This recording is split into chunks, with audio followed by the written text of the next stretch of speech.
इस वीडियो 9 के लेक्चर की कंटेंट ये है कि एप्लीकेशन टू ज्योमेट्री।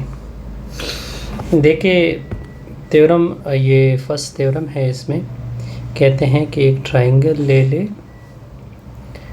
मैं आपके सामने एक ट्राइंगल ले रहा हूँ।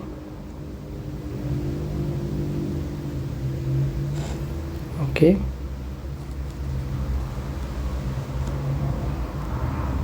ये आपके सामने एक ट्राइंगल है। इसका मैं नाम रख देता हूँ OAB। क्या लिखेंगे? We have a triangle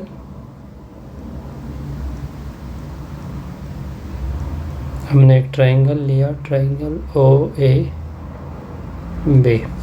okay, अब कहते हैं कि मिड पॉइंट ले ले। कितने साइड का? 2 साइड का। इस साइड का मैं मिड ले रहा हूँ, इसका नाम रखते हैं E। इस साइड का मिड लेते हैं, इसका नाम रखते हैं D। फिर कहते हैं कि जॉइन करे एक लाइन से। किसको? मिड पॉइंट को। हमने जॉइन किया एक लाइन से मिड पॉइंट को। कंसीडर, क्या लिखे हैं? Consider line segment that joining the midpoint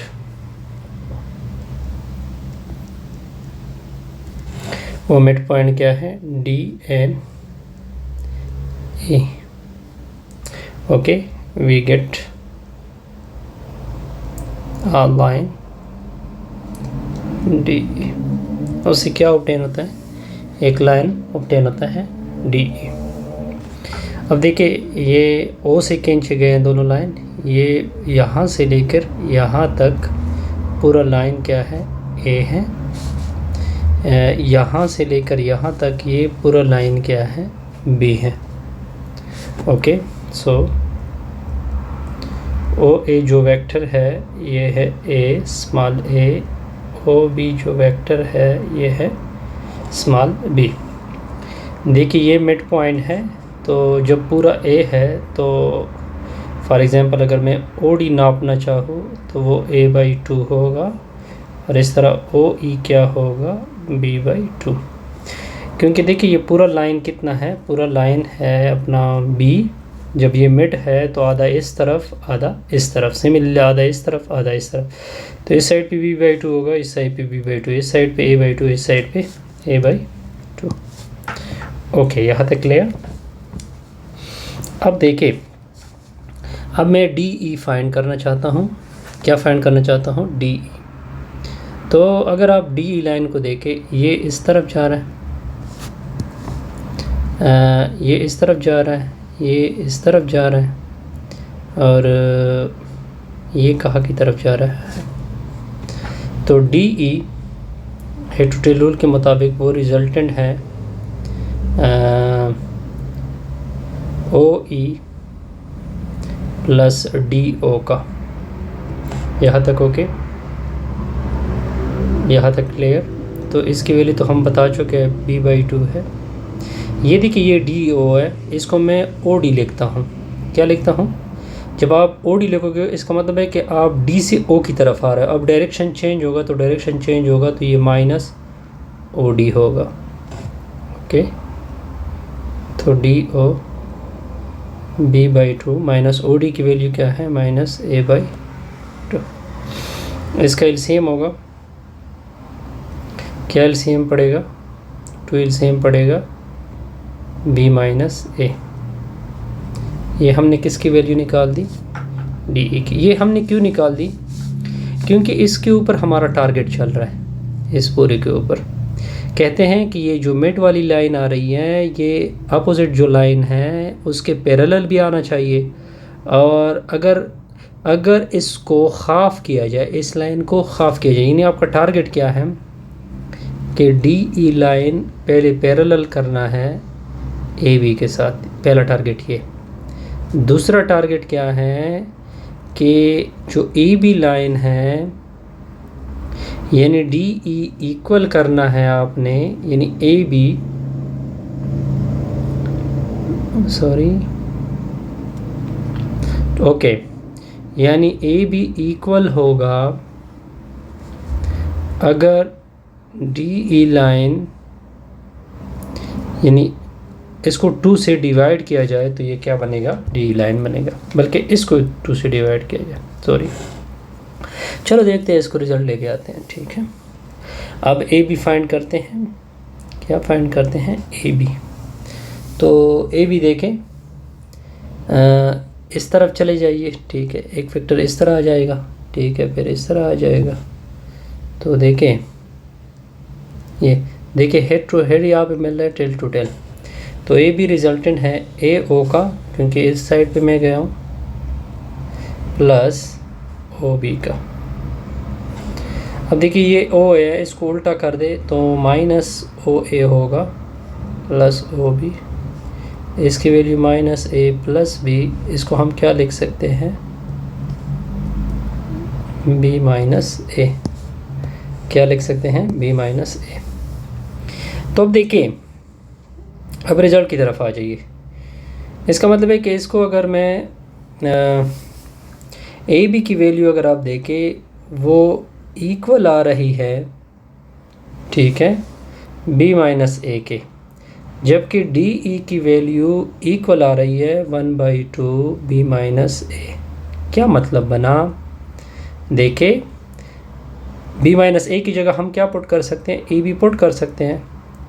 तो अब देखें, अब टारगेट की तरफ देखें, डी ई, देखिए ये पैरेलल है। पैरेलल क्यों है, क्योंकि एक वेक्टर दूसरे वेक्टर के पैरेलल कब होता है, अगर दूसरे वेक्टर के साथ कुछ अल्फ़ा मल्टीप्लाइड किया जाए। देखिए इस वेक्टर ए बी के साथ कुछ अल्फ़ा मल्टीप्लाइड हो रहा है कि नहीं हो रहा है, ठीक हो गया, इसका मतलब है ये पैरेलल हो गया। फर्स्ट टारगेट क्लियर हो गया। सेकेंड टारगेट क्या था कि डी ई इक्वल आएगा ए बी के साथ, इक्वल आएगा ए बी के साथ, अगर ए बी को किस से डिवाइड किया जाए, 2 से। बिल्कुल, सेकेंड टारगेट भी क्या हो रहा है, क्लियर हो रहा है। अच्छा, ये थ्योरम ओके हो गया। अब आते हैं नेक्स्ट थ्योरम के ऊपर, थ्योरम 2।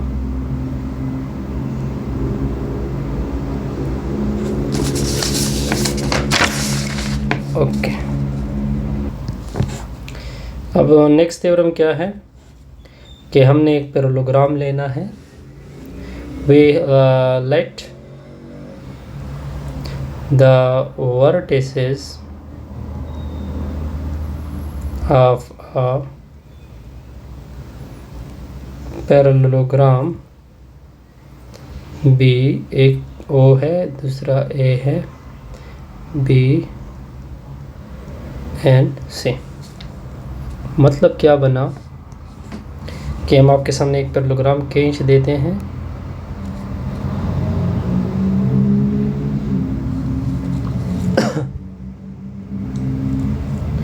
ये ओ ए, फिर ये बी,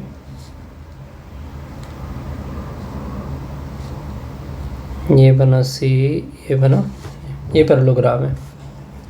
हम ओ ए को यहाँ से लेकर यहाँ तक लेंथ कितना नापते हैं, ओ ए की वैल्यू ए है, ओ बी की वैल्यू बी है। ओके हो गया। अब हमने देखिए इसके 2 डायगोनल हैं, एक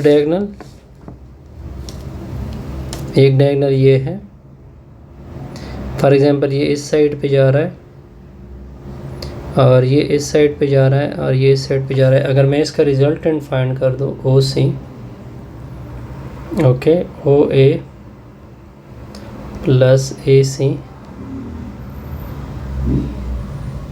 ए, चूँकि ये पैरेललोग्राम है और पैरेललोग्राम में अपोजिट साइड इक्वल होते हैं, तो ये भी होगा, तो ये क्या आएगा, ए प्लस बी। यहाँ तक ओके। अब देखिए कहते हैं कि जो दूसरा डायगोनल है वो इसको बिल्कुल दरमियान में से कट कर लेता है, यानी दोनों बाइसेक्ट होते हैं। इसका मतलब है कि इस साइड पे जितना लेंथ होगा उस साइड पे इतना भी होगा, सिमिलरली इस साइड पे जितना लेंथ होगा इस साइड पे भी जितना लेंथ होगा। ओके, तो अब कहते हैं फॉर एग्जांपल ये जो OC का मिड पॉइंट है ये पहले फाइंड करते हैं। OC का मिड पॉइंट ठीक हो गया। द मिड पॉइंट मान लें, the mid point of diagonal OC has position vector C equal to, उसका पोजीशन वेक्टर हमने C मान लिया, तो उसका मिड पॉइंट हमने कब बना, तो a+b/2। अब दे अगर मैं पहले AB को फाइंड करते हैं, किसको फाइंड करते हैं, AB को।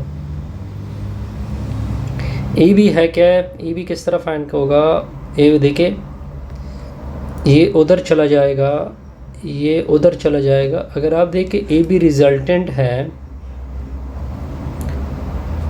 AB रिजल्टेंट है OB, बल्कि क्या रिजल्टेंट आ रहा है, OB आ रहा है ना, OB आ रहा है, तो AB निकालेंगे, OB माइनस OA करोगे, ठीक हो गया। तो AB इक्वल होगा ये B माइनस A आ जाएगा, क्या आ जाएगा, B माइनस A। अब हम निकालना चाहते हैं इसका मिड पॉइंट AB का। The mid point of AB has position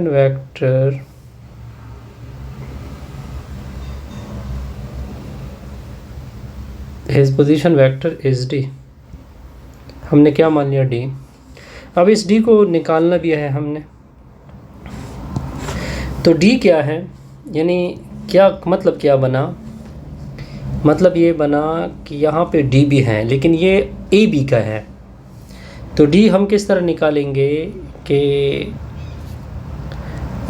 OA, D का रिज़ल्ट क्या होगा कि OA, ये OA, और फिर हम क्या करेंगे, जो यहाँ से लेकर यहाँ तक, ये तो मिड पॉइंट है ना, इसकी वैल्यू तो हम निकाल चुके हैं पहले, ये मिड है a/b/2।